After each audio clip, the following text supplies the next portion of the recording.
Let's dive into one of aviation's most haunting tragedies. It's the story of a modern jetliner that just flew straight into a mountain on a perfectly clear night.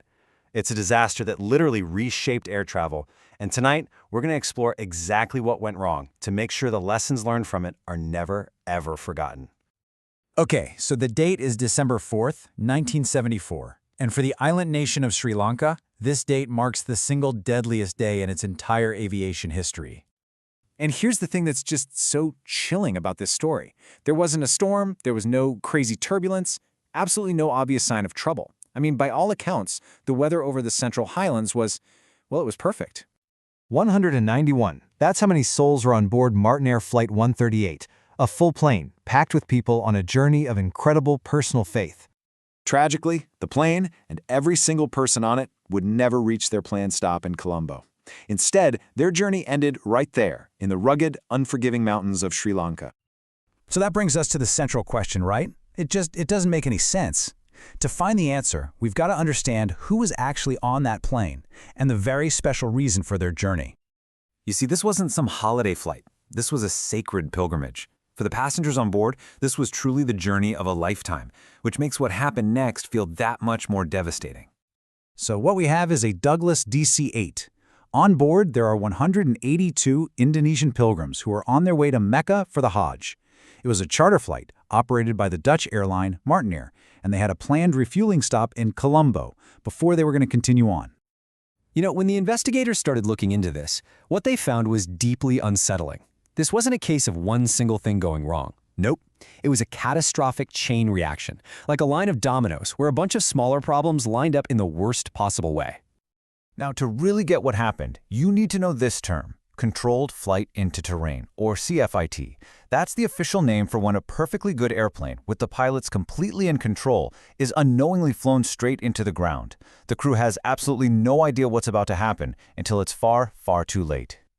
You can really break this whole nightmare down into 3 critical steps.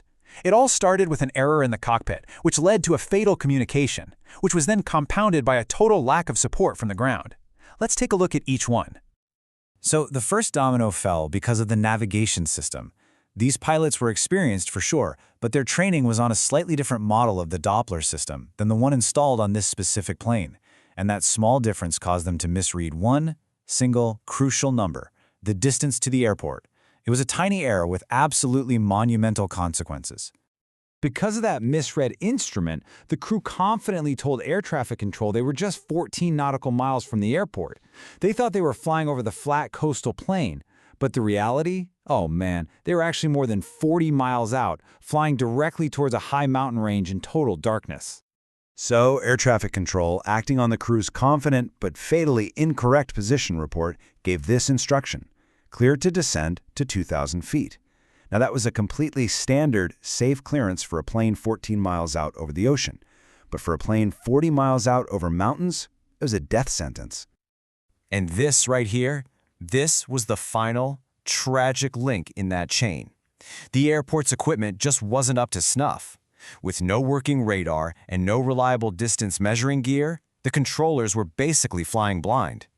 They were forced to trust the crew's report, with no way to double-check it and see how wrong it was. So try to put yourself in that cockpit for a second. Everything seems normal. You're confident in your instruments, you have clearance from ATC, and you start your descent. You believe you're over the ocean, just moments away from seeing the runway lights. They had no warnings, no alarms, no visual cue at all of the massive granite peaks rising up out of the darkness to meet them. They were completely, utterly oblivious to the danger. And then, at about 10:11 p.m. local time, it happened. At an altitude of 4,355 feet, the DC-8 flew directly into the 5th mountain of the Saptha Kanya Range. The impact was, and there's no other way to put this, instantaneous and catastrophic. There were no survivors. But this story doesn't end there.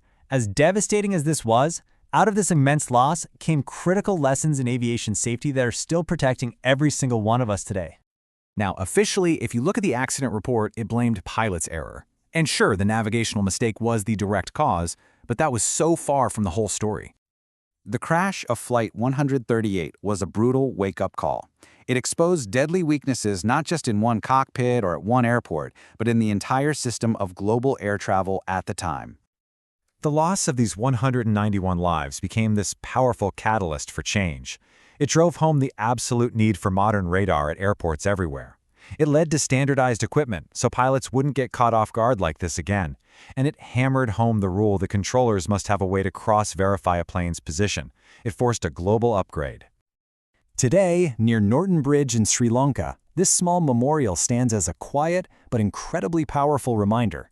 It honors the pilgrims and the crew, and it marks the spot where a very painful but vital lesson was learned.